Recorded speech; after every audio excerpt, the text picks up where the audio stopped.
দেখো সকালবেলা উঠে ঘুম থেকে উঠেই কিন্তু আজকে আমার মেয়ের পরীক্ষা আছে, তাড়াতাড়ি ভাত উঠায় দিলাম, দিয়ে যে পাশে ডিম সিদ্ধ দিলাম, দিয়ে আর কি সে আজকে দেখো বাইরে কিন্তু মেঘলা খুব একটা নাই। তো এই তো কাজ শুরু হয়ে গেছে।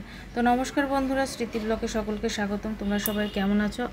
আমি তোমাদের আশীর্বাদ ঠাকুরের কৃপায় ভালো আছে। তো আবার একটা ভিডিও নিয়ে তোমাদের মাঝে চলে আসলাম। ঘুম ভাঙুকবার মানে ভাঙেই না এরকম, তার মাঝে কাজ শুরু করে দেওয়া লাগে। তো যাই হোক, কাজ তো শুরু করে দিয়েছি অলরেডি। এই পাশে দেখাবার বৃষ্টি শুরু হয়ে গেছে। মেয়েকে আবার স্কুলে রেখে আসলাম। তো মেয়ের পরীক্ষা ছিল, খাওয়া দাওয়া কমপ্লিট করার নিয়ে ওকে যে স্কুলে রেখে আসলাম। স্কুল থেকে রেখে বাসায় আসার কিছুক্ষণের মধ্যে দেখো আবার বৃষ্টি শুরু হয়েছে। মানে প্রতিনিয়ত বৃষ্টি হতে আছে।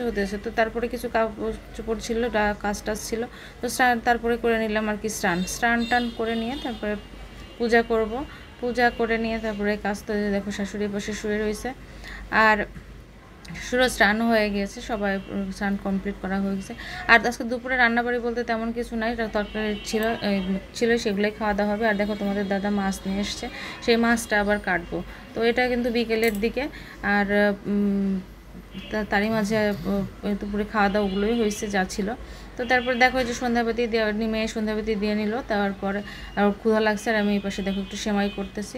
সেমাই নিয়ে আসছে 2 দিন আগে, আর সেটা করা হয়নি। আর দুধগুলো যাতে দুধ জল দিয়ে। আর দেখো আমার এই যে আজকে মাছ কাটতে যে নখগুলো কেটে মানে তারা ভেঙে গেছে, কী অবস্থা। আর কলা কাটছিলাম সে 2 দিন, কিন্তু এখনও নখ কালো হয়ে রয়েছে, আর নখগুলো সার্চ করা হয়নি, কী যে একটা বিচ্ছিরি অবস্থা। তো দেখো এখন দুধ কিন্তু আমার প্রায় যখন ভাঙেই নাই, দুধ জাল দেওয়া হয়ে গিয়েছে। সেমাইটাকে করেছি, আর কিশমিশ আগে দিয়ে রাখছিলাম, জাল করে নিয়েছি আগে। আর একটু এলাচ দিয়েছিলাম। এই যে সেমাইটা কি দুধ দিয়ে দিচ্ছি, ঢেলে সবটুক দুধ দিয়ে দিব, কারণ পুরাটাই করেছি সেহেতু সবটুকু দুধ দিব। দিয়ে এখন কিছুক্ষণ ঢেকে রাখলে আর কি হয়ে যাবে। তো রাত্রে খাওয়া দাওয়া বলতে এটাই। আর ভাত ছিল, সেগুলোই হবে। কেমন হলো সেটা তোমাদের দেখাই। কতগুলো দুধ দিলাম দেখো, প্রায় 1 কেজি দুধ দিলাম, কিন্তু সবগুলো দুধ একদম সব শুকায় একদম চটচড়া হয়ে গেছে। তো এই হচ্ছে সেমাইয়ের অবস্থা। তো তারপরে দেখো এই যে বসেছিলাম, মাঝে মাঝে একটু অন্ধকার থাকতে আমার ভালো লাগে, তো দেখাইতেছি তোমাদেরকে। কারেন্ট কিন্তু চলে যায় না, এমনি আর কি অন্ধকারে বসে রয়েছি। তারই মাঝে দিদি আবার ফোন দিল, ফোনে কথা বলতেছি তাও অন্ধকারের মধ্যেই। তো দেখো এই যে সবার খাওয়া দাওয়া শেষ করে নিয়ে মুড়ি দিয়ে খাইলো, ওকে এমনিই খাওয়া হলো। আর ভাত ছিল, যে যার মতো খাওয়া দাওয়া করে নিল আর কি।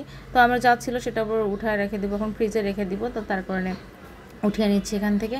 এখানে তো যেহেতু এতটুকু জিনিসের জন্য এত বড় গালপালা তো ফ্রিজে রাখার দরকার পড়ে না। তো রেখে আসলাম। তারপরে দেখো রান্নাঘরের অবস্থা বিচ্ছিরি অবস্থা। এগুলো ভাবছিলাম পরের দিন সকালেই করবো, কিন্তু সকালবেলা সময় না। পরের দিন আবার যেহেতু রথযাত্রা আছে, তো সবই পরিষ্কার করতে হবে।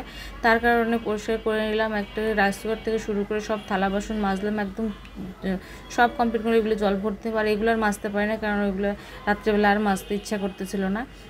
শুধুমাত্র কড়াই আর প্রেশার কুকার ছিল, একটা গাল। আর এপাশে গ্যাসের চুলা থেকে দেয়াল টেয়াল শুরু করে সব কিছু, ঝাল লবণের ডালার নিচে যা কিছু ছিল সব কিছু পরিষ্কার করে নিয়ে কমপ্লিট করে নিয়ে স্নান করতে গেলাম আর কি। আবার একটু কাজ ধুলাম আর কি। তো সেই করে আসলাম, এই যে আসলাম। আর মাথায় কিন্তু আমি তেল লাগাইছি, অনেক তেল লাগাইছি মাথায়, পরদিন শ্যাম্পু করব। তো এই ছিল হচ্ছে সারাদিনের ভিডিও।